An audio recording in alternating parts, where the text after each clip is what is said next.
Winners and Whiners group, it's me, Detroit Lenny here, joined with Scott Reichel. Talk some more college football, free pick action. Bowl season is upon us. You guys like, share, subscribe. Drop in the comment section what you're into, side total, prop, or otherwise. We're going to talk Duke and Ole Miss here. Ole Miss minus 17, total 51.5. Jacksonville, Florida is where this is being played. Tax Slayer Gator Bowl. What are your thoughts here? This is a big spread here for a bowl game. What are your thoughts, Scott Reichel? Yeah, it's one of the bigger spreads that we've seen Mm-hmm. in bowl games. I know the Army one opened up to like 17.5, I think. That dropped. Mm-hmm. They covered anyway. Yeah. Syracuse, I think, pushed on the 17. That was up there too. Yeah, look at the opt-outs here. Both teams pretty clean. Ole Miss is missing a starting corner and a starting right tackle, but future NFL quarterback Jackson Dart is going to play in this game. I don't think he's any good, but he's projected to be a first-round pick, so I guess he's good compared to other college quarterbacks. I would never take him in the first round, but the point is he's expected to play in this game. As for Duke, a lot of guys are going to play. Now, they're starting running back Star Thomas did enter the portal. I don't know if he's going to play or not. The issue is Duke has no starting quarterback because Malik Murphy is going to Auburn. So Duke has to use a backup.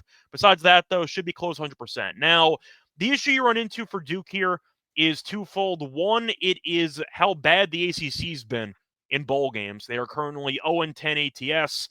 I think 1-9 because I think Syracuse covered. We did 16.5, I believe. Right. But either way, Yeah. that was close, but they're 1-9 straight up. So the ACC's been really bad. The other problem you run into with the Murphy is that their backup quarterback, Bellin, attempted one pass the entire season. Uno. Not good. Yeah. I think Ole Miss might kill them. Now, Duke, I actually like what they did this season. I think Manny Diaz did a great job with that team, going 9-3. But with Murphy being out, that's basically their entire offense. They're starting a running back as well. Thomas had 871 for rushing yards. The next closest was 299. So you're missing your best quarterback by a mile. You're missing your best running back by a mile. And Ole Miss does have their starting quarterback playing, and they go no huddle. They're going to want to go really up tempo, and Lane's going to try to put up 50 points. I think Ole Miss covers. I hope going in that I'd be able to make an argument for Duke, but with no Murphy and basically giving no backup quarterbacks any I want reps to the make an entire argument season, for Duke. Yeah. I do too, because I don't want to lay this with Lane Kiffin, but when you're Go ahead. missing that many key offensive pieces and your backup quarterback's attempted one pass the entire season, That's and a you're against a problem. team that goes no huddle, that wants to spread everything out and chuck bombs the entire game, Ole Miss could score 45 points. Like, it's possible that happens. And for that reason, I kind of like the over in this game. But I think Ole Miss could kind of name the score if they care enough. Yeah. Maybe Dart opts out after a half and pulls a Cam Ward, but I don't think so. I think he's going to play. So I'm going to go with Ole Miss to win by 3 touchdowns. Yeah, I like Ole Miss here. I mean, this spread's right. It's right. I think they win by 20. I would take 3 Duke touchdowns. if he was playing, but he's not, and they have no backup, so I can't make an argument here. I just can't. I like the over because I think Ole Miss can put, like you said, put 50 on them. But I think I just need a little bit out of Duke and some garbage time. But then on again, it's not I'm not running to the window for this one, for sure, because I just don't think. I worry that Duke cares. We talked about motivation, and I think they're happy to be here. And I just think Ole Miss is gonna almost like practice ball out there kind of a little bit. Yeah, I feel like it's pretty tricky though for the quarterbacks because Cam Ward played a half.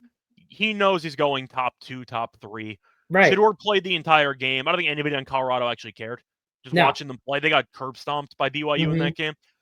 Dart's been kind of plummeting based on like his performances the last couple of games. Like, I actually think for his draft stock, he might actually try to ball out, and Lane might let him pad his stats a little bit. I feel like it's different. That's fair. It's different than the other quarterbacks, though, because Cam Ward and Shedeur are basically locked into top 3 picks. They didn't need to pad their stats. I have no idea where Dart's going to go. And you could argue that based on all the other options, like Ewers, for example, or all these other guys, can Dart put on a show and maybe Lane manipulate some overall passing yards and passing touchdowns for his guy? They try to get him some last-minute draft buzz. That's a Lane Kiffin thing to do. He'd do it, yeah. I think Dart can go for 4 or 5 touchdowns in this game. That wouldn't shock me. I wouldn't mind betting that, actually. Maybe going for a Dart passing yards or even passing touchdowns prop here. I know Duke's defense is fine. Miami put up 53 on them, but still. Right. I think it's a great stat padding opportunity for Lane Kiffin to get his guy some last-minute draft hype. So I see a monster game from Dart. I think he plays the entire game. Okay. You agree I with like that? that. I do think he plays the entire game because it is a Lane Kiffin thing to do, to run up the score and also to give Get his his guy. guys some extra Yeah, draft, yeah, exactly. whatever. Pad his Yeah. stats kind of thing. I'm trying to find the I can't find a team total for Miss Old Miss here, but I would venture to take that too. But that's gonna do it for us though on the Rebels here. I think we all agree the Rebels minus the points total, whatever way you want to get. I'll go I with don't the over because Ole Miss could score 50. exactly. Don't forget, guys, like, share, subscribe. Drop in the comment section what you are into, like side, total, otherwise, whatever you're into. Drop in there. We'll see you guys on the next one. This has been your Tax Slayer Gator Bowl breakdown. Good luck. Take care.